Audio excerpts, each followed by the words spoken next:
बिस्मिल्लाहिर्रहमानिर्रहीम। अस्सलाम वालेकुम। हकीकत टीवी साइंस एंड हेल्थ में खुश आमदीद।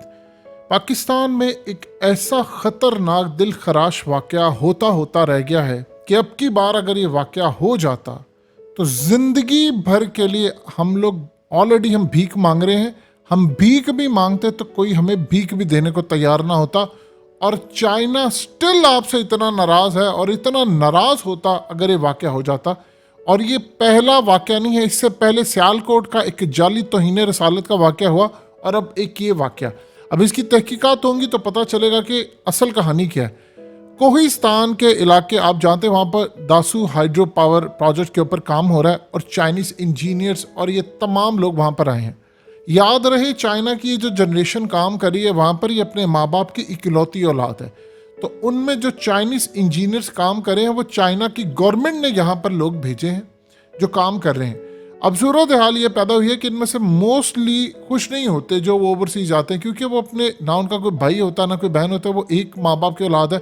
वन चाइना की जो पॉलिसी थी वन चाइल्ड की, उसके तहत तो लिहाजा वो वहाँ पर बड़ा बी केयरफुल होकर जाते हैं बाहर, यानी उनका दिल नहीं होता, लेकिन चूंकि चाइनीज़ गवर्नमेंट ने कहा है तो उनको जाना पड़ता है, और कई प्राइवेट और गवर्नमेंट कंपनीज। अब सूरत हाल ये पैदा होती है कि यहाँ एक बड़ा अजीबोगरीब मामला हुआ है। मामला कुछ ये हुआ है कि चाइनीज़ इंजीनियर पर तौहीन रिसालत का इल्ज़ाम लगा। अब ज़रा दुनिया की हेडलाइंस देखिए, दुनिया भर में क्या चली। अल जज़ीरा को देखें और उसके बाद आप देखिए साउथ चाइना मॉर्निंग पोस्ट को देखें, छोड़े उस चीज़ को भी। साउथ चाइना मॉर्निंग पोस्ट के बाद आप देखिए ज़रा इंडिया टुडे को, पूरी दुनिया में हेडलाइन लगी है कि पाकिस्तान के अंदर सी पैक प्रोजेक्ट पर काम करने वाले चाइनीज़ को मारने की कोशिश थी और उसके ऊपर इल्ज़ाम लगा कि उसने तौहीन रिसालत की। अब मामला क्या हुआ? मामला ये हुआ कि वहाँ पर बहुत सारे लोग तरावी पढ़ने के लिए जाते हैं, और जब तरावी पढ़ने के लिए जाते हैं तो वहाँ पर चाइनीज़ इंजीनियर ने उनको कहा कि आप लोग इतनी देर लगा कर आते हैं, यहाँ पर काम रुका है। तो उस पर उनकी लड़ाई हुई और उन्होंने उस पर तौहीन रिसालत का इल्ज़ाम लगा दिया और उसको मारने ही वाले थे। कि आप जानते हैं कि वहाँ पर सिक्योरिटी होती है चाइनीज़ इंजीनियर्स की, फ़ौज से लेकर इंटेलिजेंस इदारे, पुलिस। तो वहाँ पर फौरी तौर पर लोगों के गज़ब से बचाया गया। पुलिस ने उसको पकड़ा और पकड़ कर ले गई। अब उसके खिलाफ पर्चा दिया गया है 295C का। इल्ज़ाम ये लगा है कि उसने तौहीन रिसालत की। सबसे पहले आप एक बात समझिएगा कि आप इस सूरत हाल में ना तो चाइनीज़ को उर्दू आती है ना चाइनीज़ को इंग्लिश आती है, मोस्टली उनको इंग्लिश भी नहीं आती। तो आप एक बात बताएं कि उसने तौहीन रिसालत कैसे की? ये एक समझ ना आने वाली बात है। श्रीलंकन मैनेजर पर जो हमला हुआ तो उस पर इन्होंने झूठा तौहीन रिसालत का इल्ज़ाम लगाया। वो क्या था कि एक दीन की जमात थी, नाम है दीनदार, उसका स्टिकर लगा हुआ था, तो उसने वो स्टिकर उतारा क्योंकि इंस्पेक्शन के लिए आना था, ऑर्डर्स लेने के लिए बैरून ममालिक से लोगों ने आना था। तो उन्होंने उसके ऊपर इल्ज़ाम लगा दिया और एक खपती की वो वीडियो देखते थे, जिसके बाद उन्होंने उसको मार दिया। अब यहाँ पर जो सूरत हाल पैदा हुई है, वो अगर आपने उन लोगों को फांसी पर चढ़ा देते, अभी तक नहीं चढ़ाया, चढ़ा देते तो आज ये सूरत हाल ना होती। अब इन्होंने चाइनीज़ इंजीनियर या चाइना के उनके लोगों पर इल्ज़ाम लगा। कोहिस्तान के अंदर जो लिटरेसी रेट है वो पाकिस्तान में सबसे कम है, ये KPK वाली साइड पर आता है, और वहाँ पर लिटरेसी रेट सबसे कम है। यानी आप ये सोच रहे कि वहाँ पर जाहिलों और अनपढ़ की तादाद इतनी ज़्यादा है कि ड्राइवर हो या कुछ हो। अब जो सूरत हाल सामने आई है उसको ज़रा समझ ले। देखिए, आपने एक बंदे के ऊपर इल्ज़ाम लगा दिए। पाकिस्तान में काम कब तक चलता रहेगा कि जब रियासती इदारे धरने करवाएंगे जमातों से और लोगों पर तौहीन रिसालत का इल्ज़ाम लगेगा। फिर इमरान खान के ऊपर तौहीन रिसालत का इल्ज़ाम लगाने के लिए उसको मारने की तैयारी थी, तो ये सूरत हाल पेश आएगी। अब वो कह रहे हैं कि उसने तरावी के लिए उसको कहा कि भाई आप अपने काम से काम रखें, आप इतना टाइम 3-3 घंटे वहाँ पर लगा रहे हैं, तो यहाँ काम कैसे? देखिए, क्या हमें नहीं पता ये पाकिस्तान के सरकारी मुलाजिमिन क्या करते? जी मैं जोहर की नमाज़ पढ़ने जा रहा हूँ और आगे वो 45 मिनट लगाता है। जब उसे को पूछा जाए तो कहते हुए तूने इस्लाम की तौहीन कर दी है, तू हमें रोक रहा है, हम तुम्हें ये कर देंगे वो कर देंगे। उस पर झूठे इल्ज़ाम लगते। हमें नहीं पता कि वहाँ पर जाकर मसाजिद में सो जाते हैं लोग और पीछे लोग गर्मी में मर रहे होते हैं और ये अपनी नींद पूरी कर रहे होते हैं।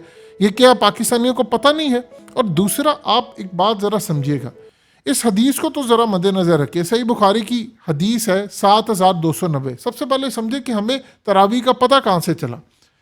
حدیث میں منشن ہے کہ نبی پاک صلی اللہ علیہ وسلم نے مسجد نبوی میں چٹائی سے گھیر کر ایک حجرہ بنایا اور رمضان کی راتوں میں اصل میں وہ اندر نماز پڑھنے لگے.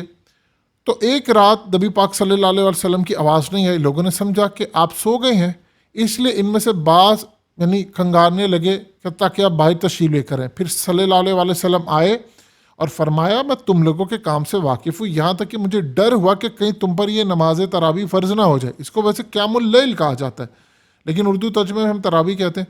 اور کہا کہ اگر فرض کر دی جائے تو تم اسے قائم نہیں رکھ سکو گے، پس اے لوگوں اپنے گھروں میں یہ نماز پڑھو، کیونکہ فرض نماز کے سوا انسان کی سب سے افضل نماز اس کے گھر میں. اب آپ سوچئے ذرا کہ نبی پاک صلی اللہ علیہ وسلم نے منع فرمایا کہ آپ نے جماعت کے ساتھ نہیں پڑھنی اور کہا کہ آپ گھروں میں نماز ادا کریں. اور آپ سوچئے ذرا کہ ہمارے یہاں پر اتنا اہتمام ہوتا ہے، ٹھیک ہے جس نے پڑھنی ہے وہ پڑھے، لیکن آپ اس کو کام کو چھوڑ کر جب جاتے ہیں کہ جی میں نے یہ کرنا ہے. ہمارے یہاں پر نمازیں نہیں پڑھی جاتی لوگوں کو، اور ہم لوگ اعتکاف پہ بیٹھ جاتے ہیں اور کہتے ہیں جی جس نے کبھی 5 وقت کی نماز ہی پڑھی ہوتی وہ بھی جا رہا ہوتا. تو ہم نے کبھی زندگی میں یہ نہیں کسی کو بتایا کہ بھائی حق ماننا چھوڑو، حرام کھانا چھوڑو. آپ لوگوں کو بیسک چیز بتاتے نہیں ہیں کہ حرام چھوڑو، چاہے آپ عمرے کر لو، جو مرضی کر لو، اس کا کوئی فائدہ نہیں. مسجد کے علماء نے کبھی کسی کو کہا کہ ہماری مسجد میں چندہ وہی ڈالے گا جو حرام نہیں کھائے گا. پھر یہ اس صورتحال کے اندر آپ اندازہ کریں کہ مساجد کے اندر چل کیا رہا ہے. یعنی اصل میں ہماری لڑائی چل رہی ہے کہ ہم نے 8 پڑھنی ہے، 20 پڑھنی ہے، اور اس صورتحال میں اب اس کو توہین رسالت کے اوپر ہم نے شمار کر دیا ہے. اب آپ سوچئے ذرا دھاسو ڈیم میں آپ یاد کیجئے کہ وہ چائنیز انجینئرز جب مرے تھے تو ان کے ایڈیٹر نے کہا تھا کہ اگر پاکستان اس قابل نہیں ہے تو چائنیز اپنے بارود فوجی ایئر فورس بھیجے گا اور جا کر بدلہ لیں گے. کبھی بی ایل اے والے ان کو مارتے ہیں، کبھی افغانستان سے مارا جاتا ہے، کبھی ٹی ٹی پی والے مارتے ہیں، کبھی بھارتی را ایجنسی مارتی ہے. اور ہم ہمیشہ یہی کہتے ہیں کہ جی اصل میں ہم تو کچھ نہیں کر سکتے، وہ جی فلانا ہے. آلریڈی چائنا کے علاوہ اگر آپ کو کوئی پیسہ نہ دے تو آپ گھٹنے ٹیک کر مر جائے. چائنا اب اس کو انویسٹیگیٹ کر رہا ہے کہ کہیں یہ ان کے خلاف سازش تو نہیں، اگر ان کے خلاف ہے تو کیا یہ باقی لوگوں کے خلاف معاملہ تو خراب نہیں کرنے جا رہے. سو لہٰذا وہ اس کو ڈفرینٹ اینگل سے اس دفعہ دیکھنے جا رہا ہے، اور وہ خوش نہیں ہے کہ پاکستان کے اندر ان کے سٹیزنز کو اس طرح مارنے کی کوشش اور اس طرح پکڑنے کے ان پہ جھوٹے الزامات، یہ ایک سلسلہ شروع ہوا، یہ تو چلتا چلتا آگے چلا جائے گا. لہٰذا اس صورتحال میں کوئی بھی معاملہ ہوتا ہے آپ کو بتانا پڑتا ہے کسی جگہ پر. اب آپ سوچیں گے اس انجینئر کو وہ لے جائیں گے اور اس کے بعد اس صورتحال کے اندر وہاں کا معاملہ جو ہے کون کام کرے گا یہاں پر؟ وہ کہیں گے کہ ہم تو آگے نہیں جانا چاہ رہے، تو یہاں پر اس صورتحال ہے. تو الزامات لگ جانے اور سارے اکٹھے ہو کر وہاں پر احتجاج کرنا اور سارا کچھ کرنا، یہ جب تک کوئی چیز واضح نہیں ہو جاتی، جب تک کوئی چیز ثابت نہیں ہو جاتی، تو آپ اس طرح کا کام کیسے کر سکتے ہیں؟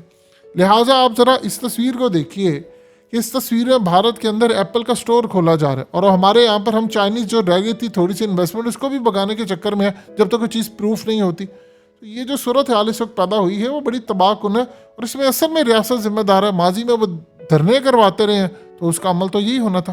حقیقت T V science and health کی اس ویڈیو کے نیچے کمنٹ ضرور کیجئے، اپنی رائے کا اظہار ضرور کریں، اور اس ویڈیو کو ہر جگہ شیئر کرتے ہوئے چینل کو سبسکرائب ضرور کریں.